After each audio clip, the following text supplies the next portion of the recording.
Madam President, distinguished guests, ladies and gentlemen, the Prime Minister.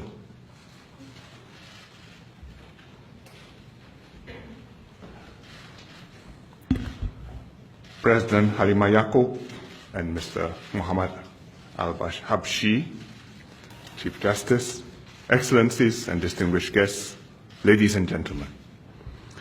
We are here this evening to witness the inauguration of Madam Halima Ya'qoob as the 8th President of the Republic of Singapore.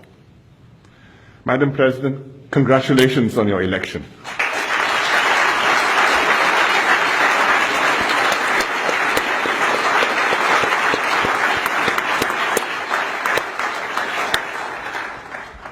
Madam President, your story reflects the Singapore story, how we have come this far together and what we aspire to be as a nation. You have overcome difficult challenges in your life. Your early years were of hardship and deprivation. But you studied and worked hard to get a good education and a steady job to support your family. In time, you achieved success, but you never forgot the poverty of your childhood. You went out of your way to help those in need and enable many others to succeed, as you yourself have done. Your life story symbolizes the sort of society that we aspire to be and reminds us that the Singapore story is one of hope and opportunity. In Singapore, no matter where we begin in life, if we work hard, we will have ample chances to do well. And when we make good, we have a responsibility, in turn, to help others around us. Madam President, you bring to the Presidency a heartfelt concern for your fellow citizens, a strong sense of duty, and a sterling record of public service. As a unionist, you championed workers' interests. As a social activist and community leader, you cared for the underprivileged and groups in need of special help. As a Member of Parliament, you worked with residents to solve their problems and brought people together to build a community. As a Minister of State, you worked with youth groups to engage their energies and idealism, improved childcare services to support working mothers, and enhanced support for the disabled by setting up the Centre for Enabled Living, which later became SG Enable. As the Speaker of Parliament, you were even-handed and fair to all MPs, encouraging robust debates on national issues while maintaining decorum and order in the House. Your wealth of experience in public service has prepared you for your new duties. The President has important custodial powers over the nation's past reserves and key public service appointments.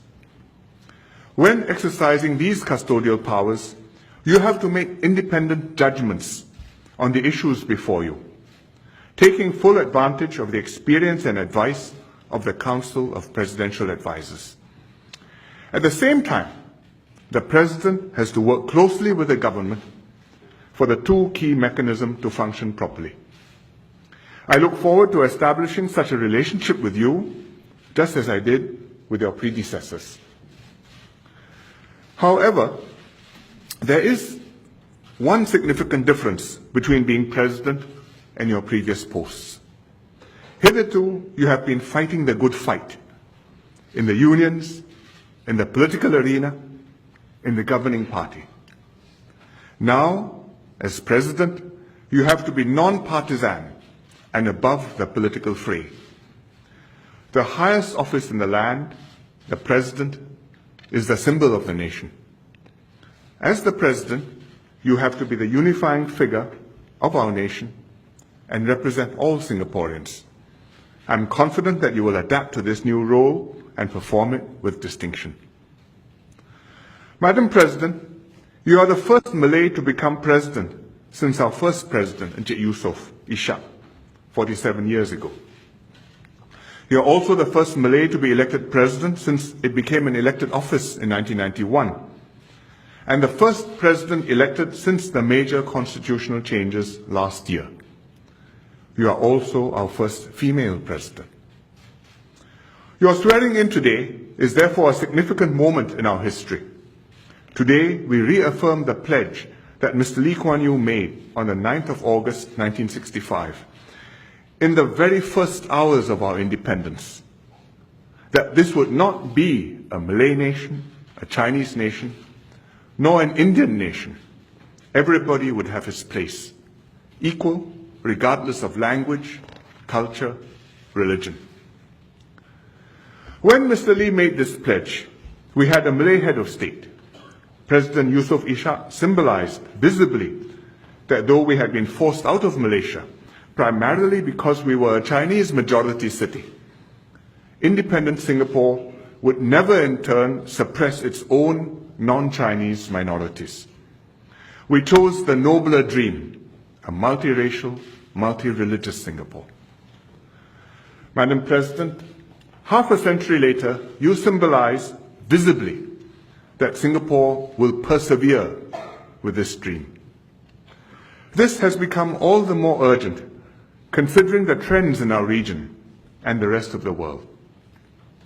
In an age when ethnic nationalism is rising, extremist terrorism sows distrust and fear, and exclusivist ideologies deepen communal and religious fault lines, here in Singapore, we will resist this tide.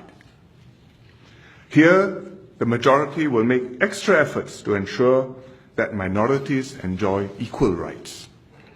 That is something special, precious, and fragile. That's why we make sure that Parliament always has representatives from all ethnic groups. And now we will regularly have a head of state, the symbol of the nation, who can look like President Benjamin Shears, who was a Eurasian, President S.R. Nathan, who was an Indian, President Tony Tan, who was a Chinese, and President Halimah Ya'qoob, a Malay and a woman. Indeed, that was the compelling reason the government amended the Constitution last year. Madam President, Encik Yusof Ishak was President of all Singaporeans, regardless of race, language, religion, or gender. You too will unify all of us. You too will strengthen our sense of nationhood. You too will be our president. Thank you.